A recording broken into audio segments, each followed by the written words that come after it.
ओम अज्ञानतिमिरन्दस्य ज्ञानञ्जनशलाखया चक्षुरुन्मिलितं येन तस्मै श्रीगुरुवे नमः। नमो ओम विष्णुपदाय कृष्णपृष्ठाय भूतले श्रीमते भक्तिवेदांत स्वामिनिति नामिने। नमस्ते सरस्वती देवे गौरवाणी प्रचारिणे निर्विशेष शून्यवादी पाश्चात्य देशतारिणे। जय श्री कृष्ण चैतन्य प्रभु नित्यानंद श्री अद्वैत गदाधर श्रीवासादि गौर भक्त वृंद। हरे कृष्णा कृष्ण कृष्णा हरे हरे, हरे राम राम राम हरे हरे। हरे कृष्णा। तो सुखदेव गोस्वामी जी अब नया अध्याय प्रारंभ करते हैं और इस नए अध्याय में गंगा नदी जो पवित्र नदी है, जो देवलोक की नदी है, वो इस धरती के ऊपर किस प्रकार से प्रवेश करती है, इस ब्रह्मांड में गंगा नदी कैसे प्रकट होती है, उसका वर्णन करते हैं। तो सुखदेव गोस्वामी जी बताते हैं कि भगवान विष्णु का एक नाम है यज्ञेश्वर, जो सभी यज्ञों के जो भी यज्ञों के द्वारा फल आता है उन सब के भोक्ता हैं। सभी प्रकार के यज्ञों के द्वारा भगवान विष्णु की ही संतुष्टि की जाती है। तो यही विष्णु भगवान अपने वामन रूप में बलि दैत्य बलि महाराज उनकी यज्ञ स्थली पर प्रकट हुए। तो भगवान ने एक वामन का छोटे ब्राह्मण का रूप धारण किया हुआ था और भगवान ने वहां पर आकर के बलि महाराज से दान मांगा कि हे बलि दैत्य, तुम ये बड़ा यज्ञ कर रहे हो, मैं एक वटु ब्राह्मण हूं, मुझे कुछ भिक्षा चाहिए। तो बलि महाराज ने कहा कि आप जो चाहते हैं आप वो ग्रहण कर सकते हैं मुझसे। जो उनके गुरु थे शुक्राचार्य, उनको आभास हो गया कि ये जो वटु ब्राह्मण है, ये जो वामन है, ये कोई आम ब्राह्मण नहीं है, ये स्वयं भगवान विष्णु है। एक वटु के रूप में, एक वामन के रूप में यहां पर प्रकट हुए हैं और बलि महाराज से सब कुछ ले लेना चाहते हैं। तो शुक्राचार्य ने बलि महाराज से कहा कि ये तो विष्णु है, तुम इन्हें कुछ प्रदान मत करो। लेकिन बलि महाराज ने शुक्राचार्य का त्याग कर दिया, क्योंकि वेदों के अनुसार सारा कार्य सब कुछ भगवान की संतुष्टि के लिए ही करना चाहिए। और यहां पर शुक्राचार्य कह रहे हैं कि भगवान तुमसे कुछ मांगने के लिए आए हैं, उनको मत प्रदान करो। तो भगवान ने कहा, वामन जी ने कहा बलि महाराज से कि मुझे सब कुछ नहीं चाहिए, मैं एक ब्राह्मण हूं, मुझे केवल 3 पग भूमि चाहिए, जहां पर मैं 3 कदम रख सकूं, बस उतनी भूमि चाहिए। तो बलि महाराज ने कहा कि ये तो मेरा अपमान है, आप चाहें तो मुझसे सारा राज्य ले सकते हैं, आप केवल कह रहे हैं कि बस 3 पग भूमि मात्र चाहिए। तो भगवान ने कहा नहीं, मैं बस इसी से संतुष्ट हूं। तो जब बलि महाराज ने कहा कि ठीक है, आपने जो मांगा है मैं वो प्रदान करने के लिए तैयार हूं। तो जैसे ही बलि महाराज ने अपनी तरफ से ये दान स्वीकार किया, तुरंत भगवान वामन उन्होंने अपना कद बढ़ाना प्रारंभ किया भगवान जो है, जो एक वटु वामन के रूप में आए थे, अब धीरे धीरे बढ़ करके भगवान का रूप जो है धरती से लेकर के आकाश तक हो गया। अब भगवान ने क्या किया, अपने बाएं भगवान ने पग के द्वारा, लेफ्ट फीट के द्वारा भगवान ने ऊपर की तरफ अपना पग जो है बढ़ाया, और ऊपर जितना भी स्थान है जो बलि महाराज ने देवताओं का स्थान भी जो जीत लिया था, स्वर्गलोक तक भगवान ने जो है अपने पग के द्वारा वो सब कवर कर लिया। दूसरे पग के द्वारा भगवान ने जितने भी नीचे के लोक हैं वो सब भगवान ने जो है उस पग के द्वारा ढक लिए। अब भगवान पूछते हैं बलि महाराज से, तुमने तो कहा था कि 3 पग भूमि मुझे प्रदान करोगे, लेकिन मैंने तो तुम्हारा सब कुछ 2 पग भूमि में ले लिया है, अब तीसरा कदम मैं कहां पर रखूं? तो बलि दैत्य ने कहा कि भगवान, अब तो मेरे पास कुछ नहीं बचा है, केवल ये मेरा एकमात्र शरीर मात्र बचा है। आप चाहें तो आपका तीसरा पग आप कृपा करके मेरे सर के ऊपर रख सकते हैं। तो इस प्रकार से बलि महाराज ने अपना दिया हुआ वचन पूरा किया। तो इस वृतांत में क्या हुआ, बड़ी अद्भुत घटना हुई।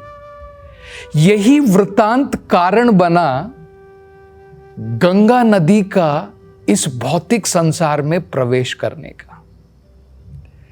जब भगवान ने अपना कदम ऊपर की तरफ उठाया था, स्वर्ग लोकों की तरफ, ऊपर के लोकों की तरफ, तब भगवान का पग जो है इस यूनिवर्स, इस ब्रह्मांड का जो उसकी आखिरी परत है, वहां पर जब भगवान का नाखून, उनकी उंगलियों से जो नाखून लगा, उस नाखून के कारण इस ब्रह्मांड की आखिरी परत में छेद हो गया। भगवान के पग लगने के कारण। तो उस छेद से ये जो कारण सागर है इस ब्रह्मांड के ऊपर, आध्यात्मिक लोक में जो कारण सागर है, उसका पानी, उसका पवित्र जल भगवान के चरण को छू करके इस भौतिक संसार में उसने प्रवेश किया। वही गंगा नदी है। तो ये जो गंगा नदी है, इसका पानी कोई आम पानी नहीं है। ये पानी क्या है, इसकी उत्पत्ति कैसे हुई है? इसकी उत्पत्ति, इसका उद्गम आध्यात्मिक संसार में जो कारण सागर है, वो कारण सागर भगवान वामन के अंगूठे के नाखून से लगने के कारण जो उसमें छेद हो गया, वहां से वो नदी जो है इस संसार में, इस ब्रह्मांड के अंदर में प्रवेश करती है। इसलिए इस नदी का नाम, सबसे पहला नाम पड़ा विष्णुपदी। जो नदी भगवान के चरण कमलों को, भगवान विष्णु के चरण कमलों का स्पर्श करके धरती पर आ रही है, इसलिए उसका नाम क्या पड़ा? विष्णुपदी। धरती पर आने के बाद में उसको अलग अलग नामों से जाना जाता है। आज हम गंगा नदी को गंगा भी कहते हैं, आज हम गंगा नदी को दूसरे भगीरथी भी कहते हैं, जानवी भी कहते हैं, अलग अलग नामों से जानी जाती है। लेकिन सबसे पहले, क्योंकि भगवान विष्णु के चरण कमल उनको छू करके आती है, इसलिए इसको विष्णुपदी कहते हैं। और कहते हैं क्योंकि भगवान विष्णु के पद जो हैं वो अरुण की भांति, जैसे सूर्य जब उदित होता है तो बढ़िया लाल रंग का होता है, तो भगवान के चरण कमल को छूने के कारण अब ये नदी भी जो है अरुण की भांति लाल या गुलाबी जो है बताई जाती है। उस प्रकार का इसका रंग बताया जाता है। तो धरती पर इस प्रकार से ये नदी प्रवेश करती है। भागवतम में शुकदेव गोस्वामी जी बता रहे हैं, इस नदी को इसलिए पतित पावनी भी कहते हैं, क्योंकि भगवान के चरण कमल को छू करके आई है। अब इससे क्या होगा, जो भौतिक संसार में पतित लोग हैं उनका उद्धार करने के लिए, उनको पावन, उनको शुद्ध करने के लिए ये गंगा नदी जो है दिव्य अलौकिक संसार से इस भौतिक संसार में आती है। तो आज भी हम देखते हैं कि जो लोग गंगा नदी में रोज स्नान करते हैं बाहरी रूप से भी स्वच्छ रहते हैं, किसी भी प्रकार की बीमारियां उनको नहीं पकड़ती हैं, किसी भी प्रकार की बीमारियों से ऐसे लोग प्रभावित नहीं होते हैं। और आंतरिक रूप से भी ये नदी जो है, इसमें स्नान करने से हम स्वच्छ हो जाते हैं, क्योंकि भगवान के चरण कमल को छू करके आई है। जो भी इसमें स्नान करता है वो पावन हो जाता है, पवित्र हो जाता है। तो बाहरी रूप से भी पवित्र हो जाता है और अंदर से भी पवित्र हो जाता है, क्योंकि उसकी भगवान की भक्ति की तरफ आसक्ति बढ़ जाती है। इसलिए बड़ी महत्वपूर्ण बताई जाती है। और ऐसा नहीं है कि सहस्रों लोग, हजारों लोग इसमें स्नान करते हैं इसलिए ये गंदी हो जाती है। ये हमेशा पवित्र नदी रहती है। तो ये जो है शुकदेव गोस्वामी जी बता रहे हैं, इस ब्रह्मांड के अंदर में इसका प्रवेश कैसे होता है। आगे वो कहते हैं कि सबसे पहले इस ब्रह्मांड के अंदर में सहस्रों युगों के बाद ये पानी जो है, ये पवित्र जल उस कारण सागर से सबसे पहले ध्रुव लोक में आता है। तो ध्रुव लोक जो है इस भौतिक संसार में सबसे ऊपर लोक तो सत्य लोक है। तो इस भूमंडल में सबसे ऊपर जो है ध्रुव लोक है। तो सबसे पहले ये नदी जो है सहस्र युगों के बाद में भूमंडल पर कैसे आती है, सबसे पहले ध्रुव लोक में आती है।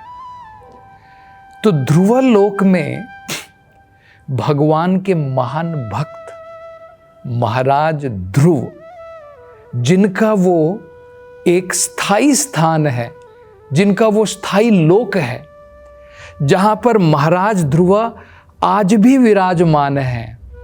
तो शुकदेव गोस्वामी जी कहते हैं कि आज भी ध्रुव महाराज जो हैं अपने मूर्धनि, अपने सर के ऊपर गंगा का पवित्र जल धारण करके अपने आप को अत्यंत सौभाग्यशाली समझते हैं। और गंगा नदी क्योंकि भगवान विष्णु के पद से छू करके आती है, तो इसके धारण करने से अपने सर के ऊपर इनके मन के अंदर में हमेशा भगवान के भाव भरे रहते हैं। ध्रुव महाराज जो हैं उनके मन के अंदर में हमेशा भगवान के आनंद विभोर होकर के भाव भरे रहते हैं। तो उसके कारण क्या होता है, बाहर से जब ये नदी उनके सर को जो है स्पर्श करती है और अंदर से अपने मन से वो भगवान को याद करते हैं तो उनके आंखों से भी अश्रुओं की धारा बहती है। जब व्यक्ति आनंद मग्न हो जाता है, आनंद विभोर हो जाता है, तो खुशी के आंसू उसकी आंखों से बाहर आते हैं और उनके शरीर पर भी अनेकों प्रकार के आनंद के भाव प्रकट होते हैं, आनंद के लक्षण प्रकट हो जाते हैं।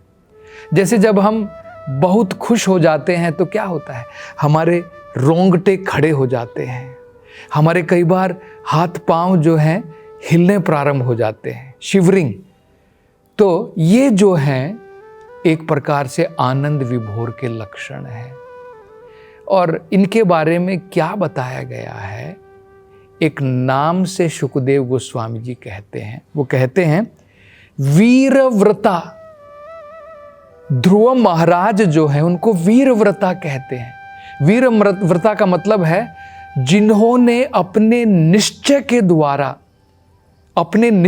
द्वारा 6 महीने के अंदर में भगवत प्राप्ति की, कठोर तपस्या करके भगवान के साक्षात दर्शन किए थे। तो उस प्रकार के व्रत रखने वाले ध्रुव महाराज, वो भी अपने सर के ऊपर गंगा के पवित्र जल को धारण करके अपने आप को अत्यंत सौभाग्यशाली समझते हैं।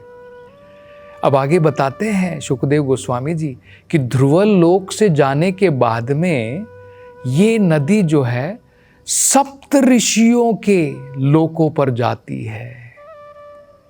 तो इसके बारे में हम चर्चा अगली कथा में करेंगे। हरे कृष्ण।